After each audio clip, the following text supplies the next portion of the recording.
Good day, wherever you are.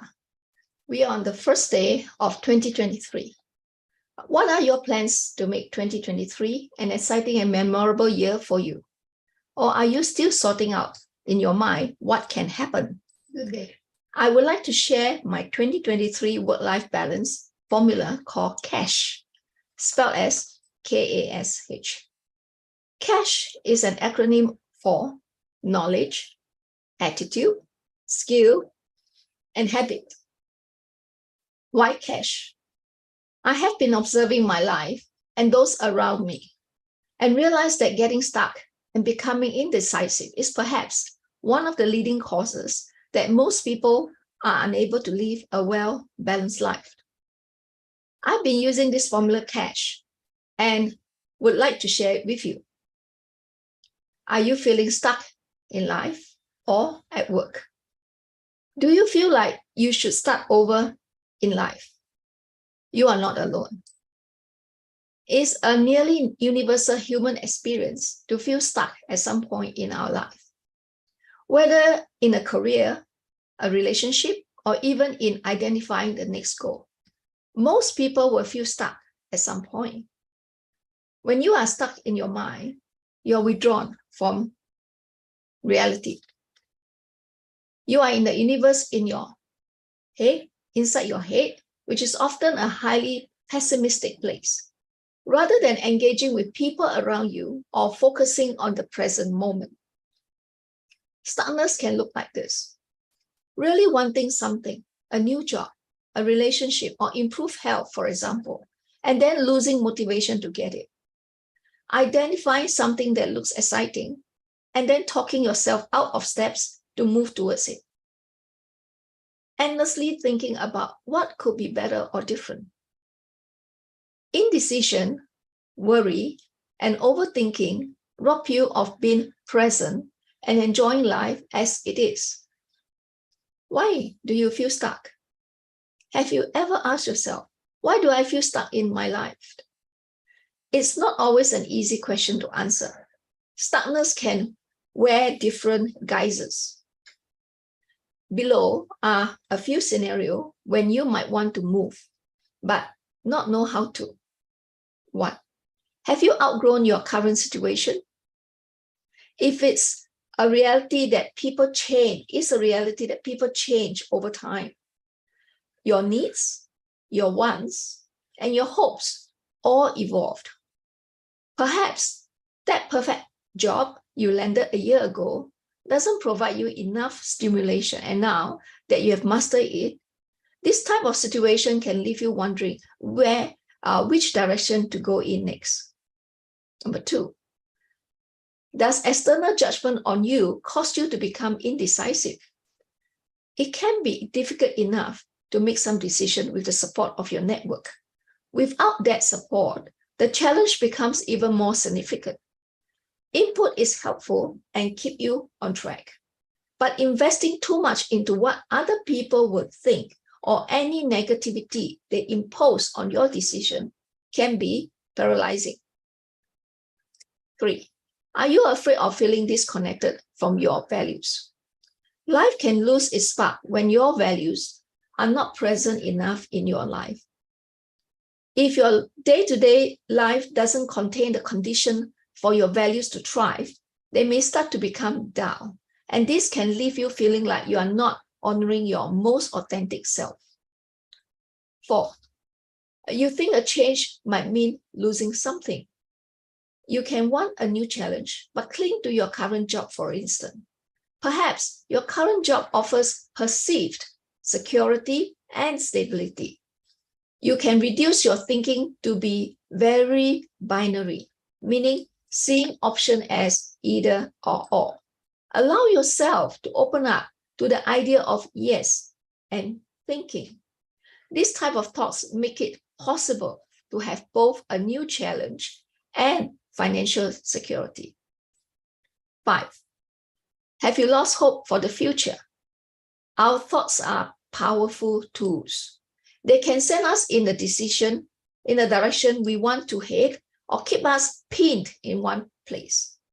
Negative thoughts in particular can be very influential and they can conjure up a world of emotions such as sadness, anxiety, and unworthiness.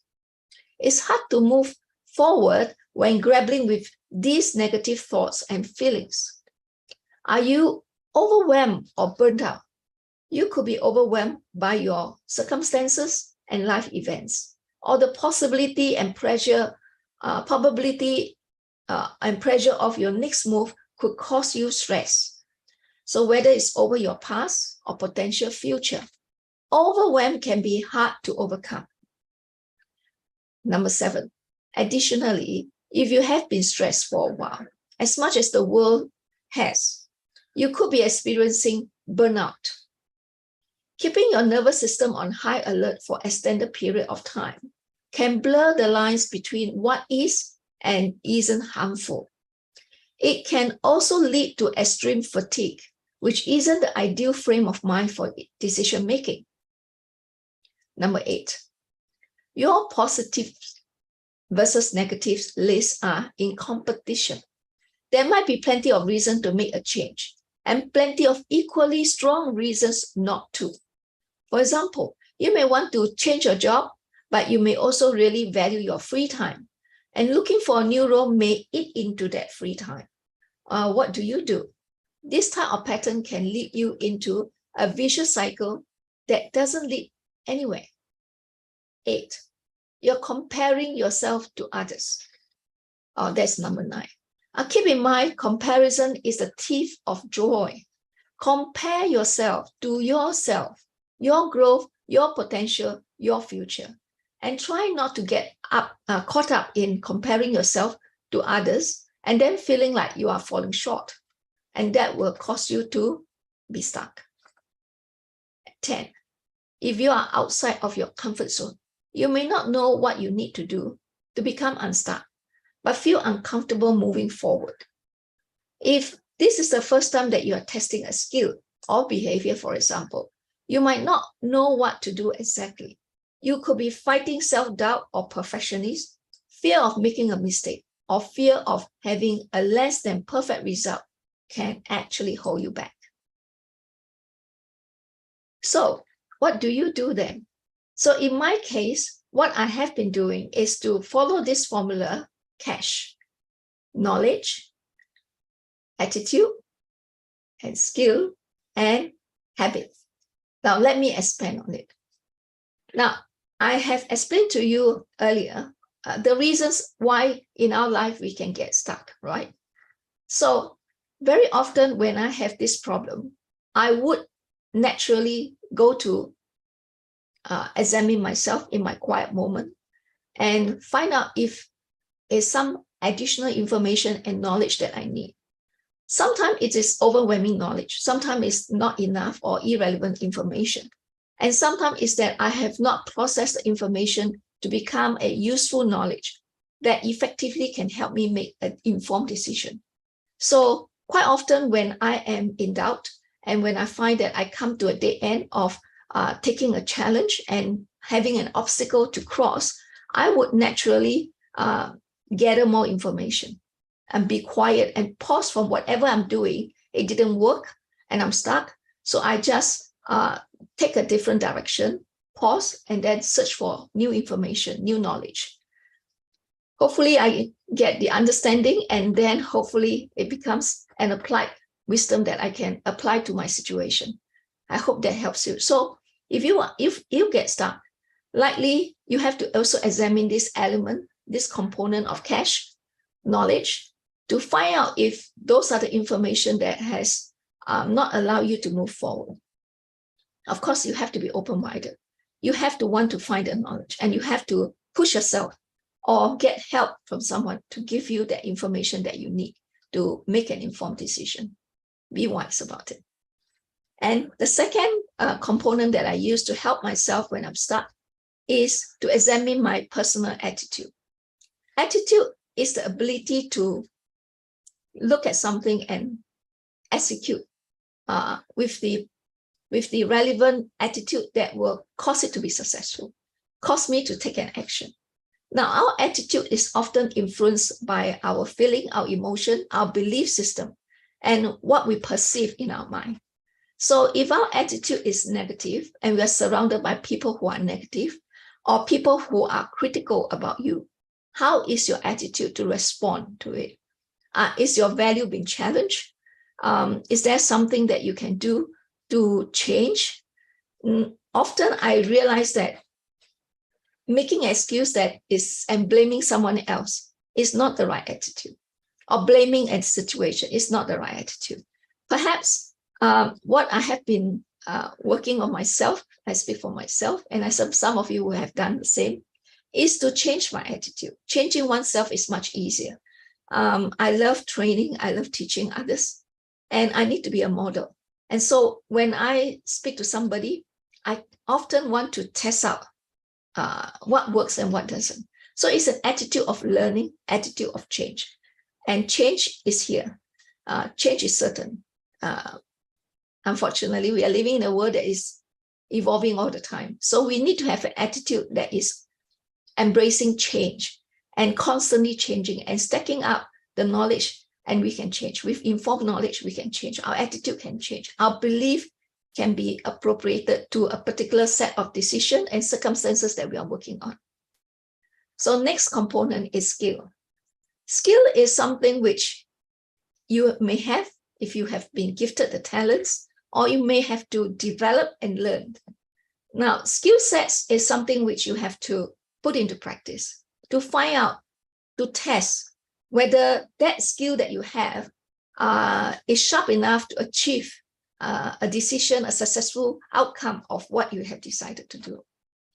We can go to school to learn. We have to have patience, but we need to study from people who are successful and pick their brains and then put into action. And skill is about activity, about the right activities needed to achieve a dream, a decision outcome, a mission, a game plan, right?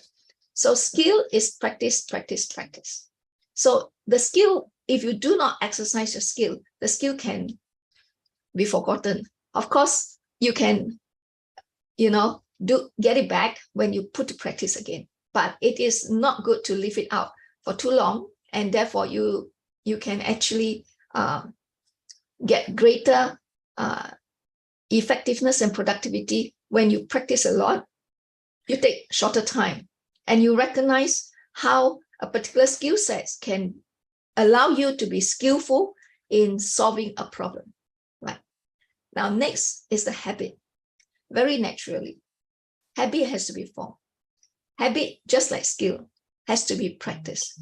So do we have a habit of pushing away a responsibility? And that is also a habit. It is hard. I mean, it's easier somebody else do the job for you.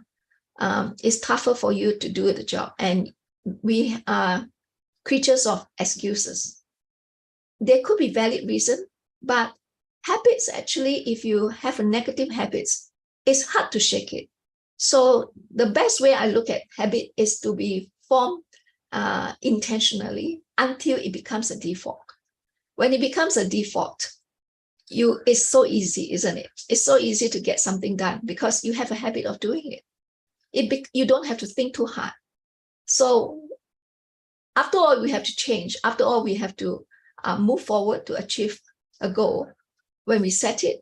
So why not set out some tasks and build it into a process that it becomes a habit for you. And the more you use the skill and make it into a habit, form it into a habit, the success comes easily. So today I have so much to share. Generally, I do this in our Tuesday class, but I thought it is a new year, and I have set a goal for myself that this year I'll be even more intentional in using this formula, so that I love to start this year well, and I hope to give you a good report at the end of this year. And if you were to like to journey with me, you can WhatsApp me. We can be friends. I love to associate myself with people who are willing to go for a change, who are persistent, who has a tenacity. 12 months is not too short, not too long, but long enough to push you to do something push you to have consistency. And so with that said, that's all for me for this video. I hope if you like it, please subscribe, thumbs up, and give me some encouragement to continue to produce more videos for you. Thank you very much and have a good day. Bye for now.